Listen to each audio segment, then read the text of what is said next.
Apa yang pertama kali terlintas di pikiran kamu tentang bug bounty? Apakah uang ataukah uang?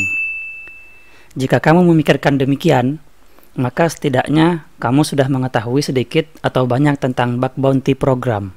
Nah, bagi kamu yang belum mengerti apa itu bug bounty, berikut saya jelaskan sedikit mulai dari definisi, sejarahnya, hingga beberapa informasi terkait bug bounty platform. Jutaan orang bahkan tidak menyadari bahwa mereka bisa mendapatkan uang $100 hingga $1000 dari bug bounty. Bug bounty atau Vulnerability Rewards Program adalah program yang disediakan oleh organisasi tertentu atau perusahaan tertentu di mana mereka mengizinkan orang-orang untuk mencari kerentanan pada aplikasi tertentu, misalkan website, aplikasi Android, aplikasi iPhone, dan lain sebagainya. Dan jika berhasil menemukan kerentanan ini, maka si hacker atau orang yang menemukan kerentanan akan diberi hadiah oleh pemilik aplikasi. Biasanya hadiah yang diberikan itu berupa uang, swag ini bisa merchandise, dan atau sertifikat. Bug bounty saat ini menjadi kegiatan yang populer di kalangan IT security atau orang-orang yang bergelut di dalam keamanan IT. Tak heran jika bug bounty ini menjadi populer. Pasalnya, beberapa perusahaan besar memberikan hadiah yang juga sangat besar bagi siapapun yang berhasil menemukan kerentanan pada sistem mereka. Misalnya saja, baru-baru ini website HackerOne.com memberikan hadiah sebesar $20.000 kepada bug hunter. Bug hunter adalah sebutan untuk orang yang mencari bug, di mana hadiah ini diberikan oleh HackerOne karena si hacker ini berhasil menemukan celah akan takeover. Dalam channel ini, insya Allah kita akan membahas hal-hal yang berkaitan dengan hacking, ya, mulai dari pengenalan, kemudian persiapan, mencari celah keamanan, eksploitasi, hingga proses membuat laporan atau report, yang saya harap bisa membantu teman-teman untuk belajar hacking dan juga bisa untuk mengikuti program bug bounty. Sebagai tahap awal pembelajaran kita, pada video ini saya menceritakan sedikit atau banyak mungkin ya terkait sejarah bug bounty program hingga populer seperti sekarang. Bug bounty bukanlah hal baru. Program ini sudah ada sejak tahun 95 yang pertama kali diluncurkan oleh Netscape, tepatnya pada 10 Oktober 1995. Nah, untuk diketahui nih, Netscape itu merupakan browser yang muncul pada saat awal-awal ditemukannya internet. Pada saat itu, Netscape akan memberikan hadiah berupa uang bagi siapapun yang bisa menemukan bug di browser mereka, yang saat itu adalah Netscape Navigator 2.0 Beta. Nah, pada tahun tersebut sepertinya memang belum ada perusahaan yang tertarik untuk membuka program bug bounty seperti Netscape. Nah, kalau di Indonesia sih istilahnya itu sayembara ya. Siapa yang bisa ngehack dikasih imbalan, seperti itu. Nah, setelah beberapa tahun munculnya Netscape program bug bounty ini, belum ada yang tertarik dengan program ini sampai pada tahun 2002, sebuah perusahaan IT security bernama iDefense memulai program bug bounty mereka. Pada saat itu, mereka menawarkan hadiah hingga $400, di mana pada tahun tersebut, uang segitu sangat banyak. Berlanjut ke tahun-tahun berikutnya, mulailah bermunculan program-program baru dari perusahaan seperti Firefox, yang kita kenal browsernya Mozilla Firefox. Pada tahun 2004, mereka sudah meluncurkan bug bounty program, dan sampai saat ini masih berjalan. Lanjut, ada perusahaan Zero Day Initiative pada tahun 2005, dan selanjutnya Pwn2Own pada tahun 2007, di mana pada saat itu diadakan kontes Pwn2Own untuk mencari bug pada Mac OS X. Dan pada tahun 2010 mulailah muncul bug bounty program dari Google, yang pada saat itu ada begitu banyak orang yang sudah mengenal hacking mencoba untuk mencari kerentanan di sistem Google. Mengapa demikian banyak orang mencari bug di sana? Karena Google akan memberikan hadiah yang cukup besar bagi orang yang bisa menemukan bug di sistem mereka. Lanjut di tahun 2011, Facebook pun meluncurkan program bug bounty mereka. Berikut adalah gambar sejarah dari bug bounty program yang diambil dari websitenya Cobalt. Bisa dilihat di sini pertama, mulai dari Netscape, iDefense, Mozilla Foundation, lanjut sampai Google, Facebook, dan sampai sekarang saat ini sudah ada banyak sekali perusahaan-perusahaan yang membuka program bug bounty. Baik di Indonesia maupun di luar Indonesia juga ada. Nah, saya sendiri pun baru tahu program bug bounty ini dari Facebook dan Google. Waktu itu kalau nggak salah sekitar tahun 2016, cukup terlambat ya. Nah, waktu itu saya melihat bug yang ditemukan oleh seorang dari India yang bernama Anand Prakash, di mana waktu itu beritanya viral. Pada saat itu ia menemukan bug untuk mendapatkan semua akun Facebook dengan metode brute force pada kode verifikasi untuk mengganti password user. Nah, di tahun 2016 itu, pada saat itu di Indonesia sedang populer CTF, Capture the Flag. Saya sendiri melihat bug bounty kurang lebih sama dengan CTF ya, di mana kita diminta untuk mencari bug pada sebuah aplikasi. Dalam hal ini juga kita berkompetisi dengan hacker lain. Siapa yang paling cepat mendapatkan bug dan laporannya terdokumentasi dengan baik, maka dialah yang akan mendapatkan hadiah.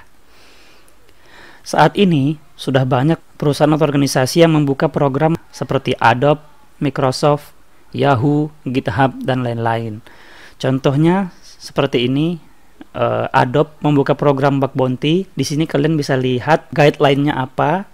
This disclosure program is limited to security vulnerabilities. Artinya ada beberapa batasan pada saat kita ingin melakukan pencarian kerentanan di website mereka. Di sini bisa lihat eligible vulnerability. Nah, eligible vulnerability adalah kerentanan-kerentanan yang jika ditemukan oleh hacker, maka dia akan dibayar. Di luar hal ini, maka itu out of scope, ya, tidak dibayar. Di sini bisa dilihat out of scope-nya apa aja, seperti self XSS, content spoofing atau text injection, missing HTTP security header, dan lain-lain bisa dibaca di sini ya. Nanti saya sertakan sumbernya di bawah. Ada beberapa alasan mengapa perusahaan itu membuka program bug bounty.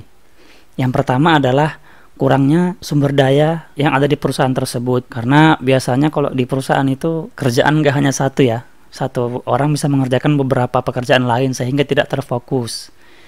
Yang kedua adalah waktu yang terbatas. Seandainya sebuah perusahaan itu mengundang atau meng-hire penetration tester, maka di sana akan ada batasan waktu berapa hari dia boleh melakukan penetration testing di perusahaan mereka. Yang ketiga adalah kemampuan skill yang terbatas, karena tidak ada yang sempurna ya, setiap orang itu memiliki skill yang berbeda-beda. Dan dari ketiga alasan inilah beberapa perusahaan mencoba untuk program bug bounty yang mengundang orang-orang di berbagai belahan dunia untuk melakukan tes kerentanan atau vulnerability pada website mereka. Pertanyaannya, apakah penetration testing tidak dibutuhkan? Tentu saja masih dibutuhkan, karena bug bounty ini masih terbatas. Ada kekurangan, ada kelebihan masing-masing. Bisa dilihat pada artikel yang ditulis oleh Yedips, Mas Amar ya, dikatakan bahwa bug bounty itu belum bisa menggantikan penetration testing 100%. Ada kekurangan dan kelebihan. Di antaranya adalah pada program bug bounty, kita hanya mengetahui pada sisi eksternalnya saja. Kita tidak bisa mengetahui bagaimana sistem internal mereka, aplikasi apa yang digunakan pada komputer mereka, kemudian jaringannya seperti apa, dan lain-lain. Karena tadi dilihat pada program eligible, di situ ada batasan apa saja yang boleh kita tes. Di sini saya akan memberikan tips bagaimana cara mencari informasi terkait bug bounty. Tadi kan saya sudah mengatakan bahwa banyak perusahaan. Nah, bagaimana mencarinya? Apakah mereka menyediakan program bug bounty? Ini ada 3 cara.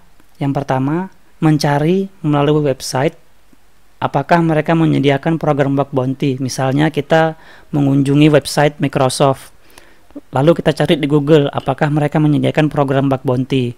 Kalau misalkan ada sebuah perusahaan yang tidak menyediakan, kita bisa tanyakan lewat email. Jangan kita asal serang, karena jika asal serang dan akhirnya mendapatkan kelemahan namun tidak ada peraturan mengenai bug bounty, bisa terjadi namanya pemerasan. bisa jadi akses ilegal yang akhirnya melanggar undang-undang ITE. Jadi yang pertama tadi mencari melalui website, yang kedua menanyakan via email kalau tidak ada di website mereka, dan yang ketiga adalah mencari informasi program bug bounty di bug bounty platform seperti hackerone.com, Bookrowd, dan lain-lain. Apa itu bug bounty platform? Ya, bug bounty platform adalah aplikasi yang digunakan untuk mengadakan program bug bounty. Contohnya gini, ketika sebuah perusahaan abc.com ingin mengadakan program bug bounty, tapi mereka bingung harus mulai dari mana, dan juga belum mengetahui bagaimana agar proses pelaporan itu bisa terdokumentasi dengan baik, maka perusahaan tersebut bisa menggunakan aplikasi pihak ketiga, yaitu platform bug bounty ini, seperti HackerOne, Bugkrowd, Synek. Kalau di Indonesia itu ada namanya Cyber Army ID, Redstorm, dan lain-lain. Nanti bisa lihat di deskripsi ya. Walaupun ada beberapa perusahaan yang langsung membuka bug bounty di website mereka sendiri, namun ada beberapa juga yang memilih menggunakan platform karena cukup mudah. Contohnya adalah jika kita menggunakan platform, salah satu kemudahan adalah proses pelaporan bug dan komunikasi antara hacker dan pemilik aplikasi bisa langsung dilakukan melalui platform tersebut. Ketika seorang hacker menemukan bug pada website yang menggunakan platform ini, maka si hacker bisa langsung melaporkan temuannya, di mana biasanya pada platform bug bounty sudah tersedia pilihan jenis celah keamanan apa yang ditemukan, apakah XSS, account takeover, SQL injection, DOS, dan lain-lain. Kemudian, berapa skor CVSS-nya?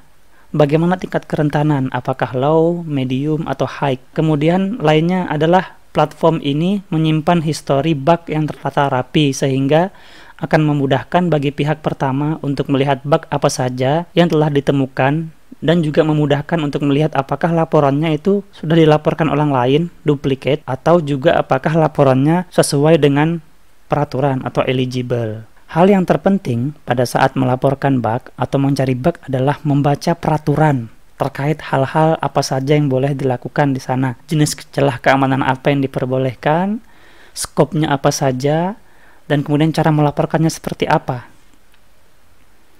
Baik, ini adalah sedikit tentang bug bounty. Setelah mengetahui tentang program bug bounty ini, apakah Anda tertarik untuk menjadi bug hunter?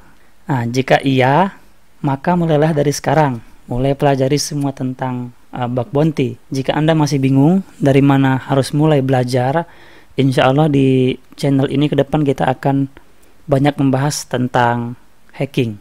Baik, terima kasih. Sampai bertemu di video selanjutnya.